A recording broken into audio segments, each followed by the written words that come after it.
Aloy, take your place right there. The prayer lantern is yours. I made it for you. Blasphemy, sisters. Aspirants, before each of you sits a prayer lantern crafted by your mother. In her honor, light its flame.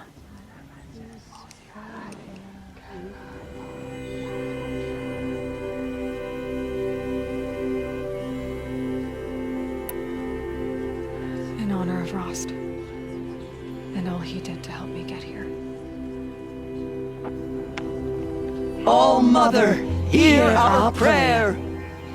What is the child but a mother's hope that takes flight? A glowing flame that climbs the air, set free to the wind, sailing the sky till it fades and falls. So, from one to another, passes the chain of love.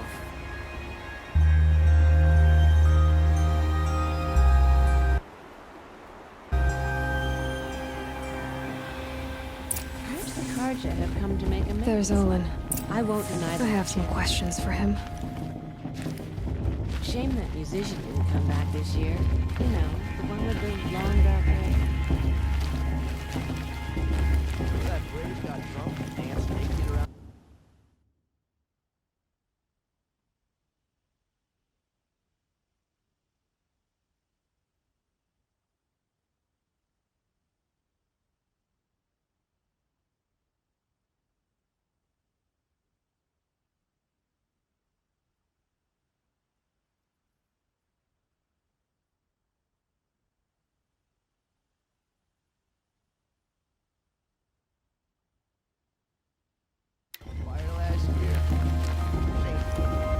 Aloy, now that the blessing has been made, you and I finally have a moment to speak. I hope the ceremony wasn't too unpleasant for you, given your circumstances.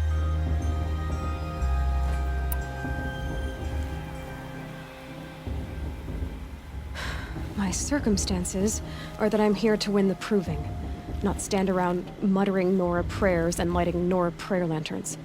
Of course. Though it pains me that your years of isolation from the tribe have spoiled what is for us a ritual of great beauty. Maybe isolation has given me the clearer view. A concern for results, not rituals. Whatever your view, it is yours, and I will respect it. I imagine you must have questions.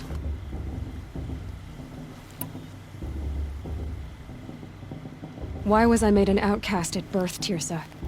What crime could I have committed even before I was born?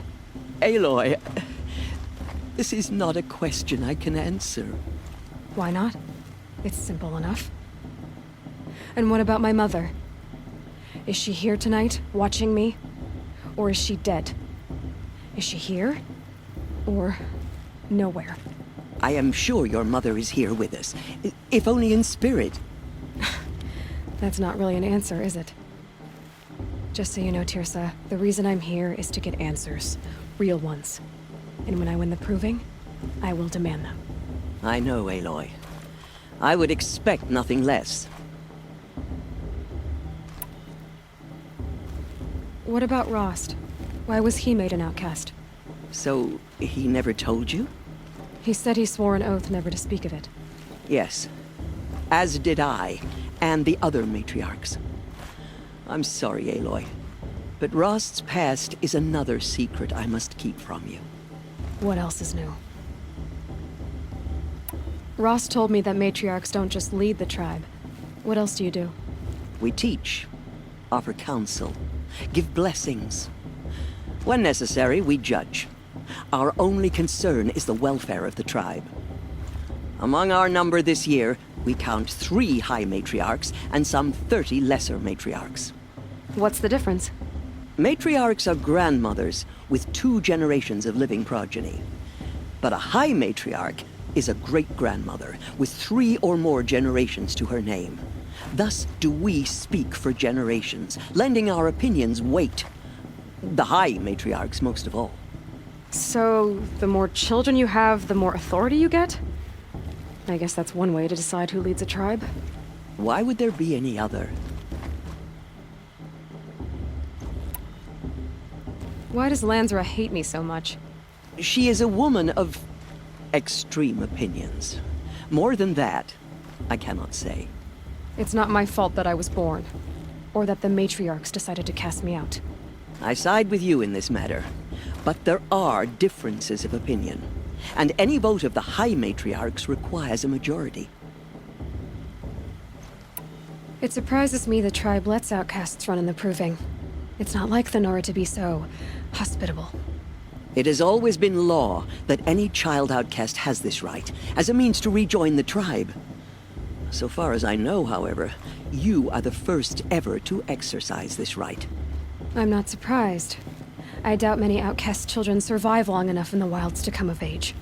I think, rather, it is because child outcasts are so rare. In all my years, I've only known of one other child who was cast out. A boy of 13, who killed his mother. But at the Proving 5 years later, he did not appear. No.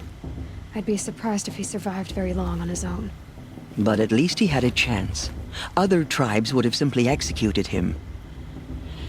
It may be hard for you to accept, Aloy, but the practice of shunning is, relatively speaking, humane. Oh, is it? Try it out for 18 years, Tirsa, and then let me know what you think. I should be going. I'm sorry if I've been too harsh. It's just, I've wanted answers for so long. I know, child. You're not the only one who's waited years for this day. I will be praying for your success. That blessing wasn't bad. Nice and short, anyway. But I know a half-dozen Oseram tinkers who could put on a better fireworks show. Oops. I hope I'm not throwing a wet blanket on your sacred ritual. It was nice. Really.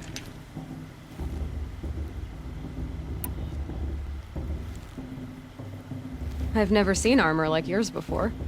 You've never seen Vanguard steel? Well, let me introduce you. Ring-locked, impact-protected, sturdy enough to choke a sawtooth. It has to be. The Vanguard of the Sun King's best. Life-takers and machine-breakers to a one. You might even give a Nora warmaid like you more trouble than she can handle. With all that metal to slow you down? I doubt it. Yeah, hard to say. From where I'm standing, looks like a pretty even match.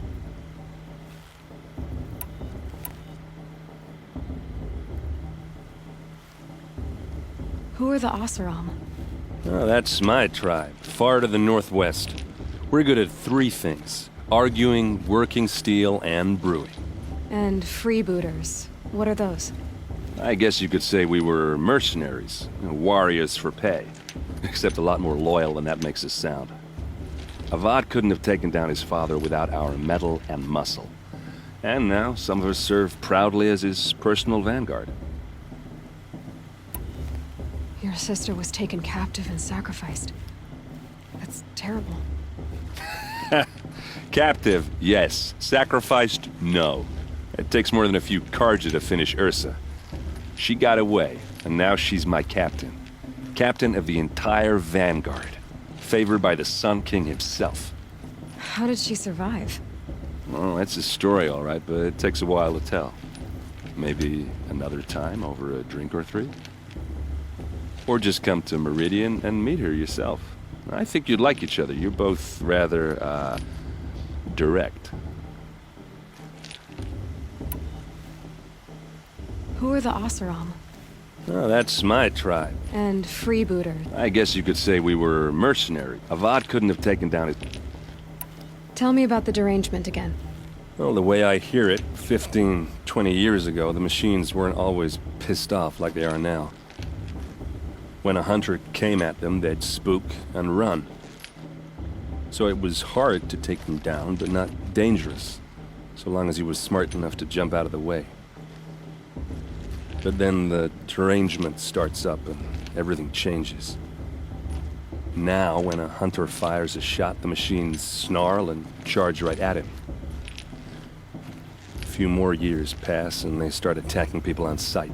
Going anywhere becomes a major risk. If that wasn't bad enough, entirely new kinds of machines start showing up. Bigger, meaner, and heavily armed.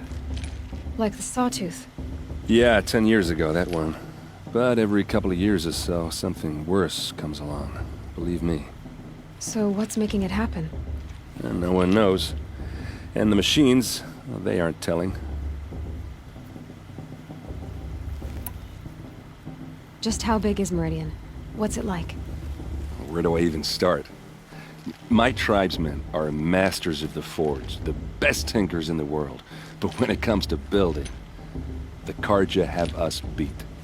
The city soars over a canyon with more bridges than the Nora have roads and buildings tall as mountains. And across the valley stands the spire, like a blade thrust into the sky reflecting the sun. You really owe it yourself to see it. So consider that a challenge. Or an invitation. I want to ask you about something you said before. Ask away. Tell me about Olin again. When he's not scrounging, he's scouting. Exactly the skills you want the man guiding your expedition to have. I've known him for a few years. He's a loyal companion, cares for his family, holds his drink well enough. I like him, but besides that, not much to tell. Yeah, well, good luck in that proving thing. Maybe I'll see you in Meridian someday. Who knows?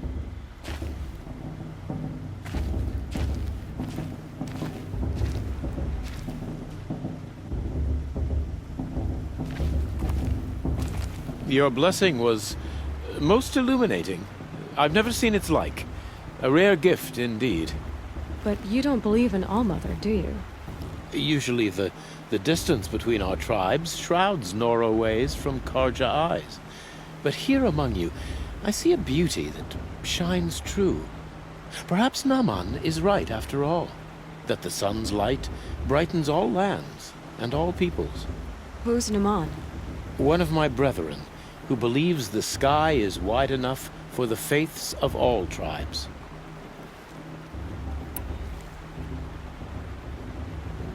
Who is the Sun King you speak for? His Luminance Avad is the 14th king of the Radiant Line. His light envelops the sky and everything beneath it. He is the chosen of the sun. By his divine rule, we are given sight and purpose. You speak highly of him. Do you know him well? By his nature, he is unknowable and infallible. We are his instruments, not his companions. I have been in his presence, but we draw down our hoods so as not to behold his light directly. He's the sun, he has total power, and no friends. That couldn't go wrong. If your Sun Kings are so infallible, how do you explain the crimes of the last king? Well, the sun's glory is a great and brazen crown for a vessel as small as a man.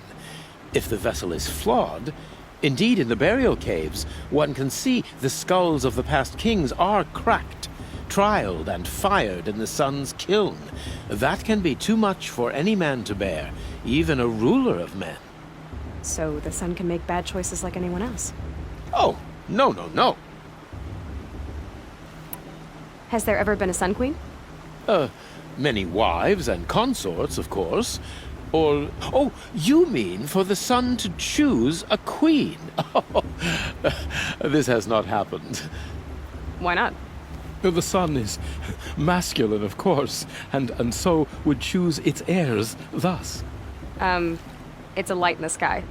I've never seen anything dangling from it. I don't know if you've noticed, but women run things around here. Well, Avad took a woman as captain of his vanguard, the first to hold such an honor. You mean Eren's sister, Ursa. From what he told me, she sounds formidable. Oh, formidable indeed. A woman, and an outsider as well. She might make a fine Sun Queen, given a chance. A sun... Oh, no. No. Who are you, Sun Priest? I am the Reverend Irid. The glory of the Carja is the sun's glory, reflected. We sun priests are but glimmers of its great light. You just said a lot, but you didn't tell me anything. My apologies. My duty is to carry out the will of the sun, by serving its emissary among us, the Sun King. I comfort those who walk by the light of day, and I travel to those in far reaches, whom the light barely touches, bearing warmth. So you live in Meridian? I do. Where better to mark the sun's divine passage than where the sandstone glows in the light of its passing? I was raised in the mesa's great shade, its wild bird markets and metal cellars, spices and colored silks. Sounds impressive. Oh, you should behold it. And you can if you make the journey. At his luminance's order, we have flung its gates open to all. Any Nora who leaves the sacred land becomes an exile. But hey, who knows where I'll end up. Did you come all this way just to deliver your Sun King's speech? It is my duty, and also my honor, to carry the light of atonement to those we overshadowed and wronged. I swallowed my fear, but it re-emerged. I am glad Eren van Guardsman made this journey. He is my shield, a good man. Why were the Carja at war with the Nora? Under the 13th Sun King, the Carja had no peace with any tribe. His luminance has sent those days to dusk. We must renew the light that binds us, though few volunteered to come here. The Nora scare you. They're good at making people feel unwelcome. It's said one soldier died for every Nora taken alive. But I see you can be as calm as you are fierce. This has been illuminating, but I should get going.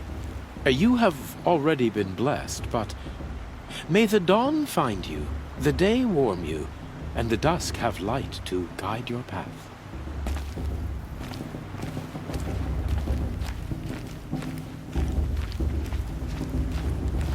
Hello, Olin. You know my name?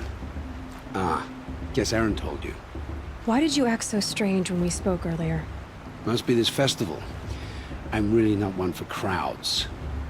Maybe I should just turn in. Stop dodging my questions. All right, cool your fire. I got nothing to hide. I've never seen anyone else with a focus. Where exactly did you find it? In a ruin, north of the Claim. That's our name for the Asuram homeland. Up there, the metal seams run deep. Steel giants half buried in loose soil. Forgotten caves that the old ones bored into mountain rock. Your eyes just lit up. I found my focus in a cave just like you're describing. A ruin of the old ones. If you've delved yourself, you know as much as I do. Go to those places for answers. Not me. When we spoke earlier, you winced, then looked like you were in pain. Or frightened. Did your focus show you something? It didn't show me anything. I told you. It malfunctioned. Happens all the time. Mine's never malfunctioned, and I've had it since I was a child. So yours is in better shape then. I'm sure the land here is full of relics. Seeing how you Nora are too scared to delve the ruins. Because they think ruins are cursed. But I never said I think that. If the North acknowledges a curse, I'm inclined to agree. What are you doing here, Olin? Why come to Noraland? Eren needed a scout for his expedition, and a second for his drinking. That's all. Someone to stop the Sun Priest getting lost. When all this is over, I'm back to delving ruins, rummaging for scrap, scrounging up trinkets to sell. So you're an explorer? Just another Outlander, girl. A man's gotta make his shards. I just make mine in service to the King's court. That's all. I don't understand. We have this device in common, but you can't wait to stop talking to me. I already have all the friends I need, girl. I don't need the bother. I'm used to being shunned by the tribe. I thought you'd be different. It's nothing personal. It really isn't. You should try to enjoy yourself tonight. big day tomorrow. Always best to make every day count.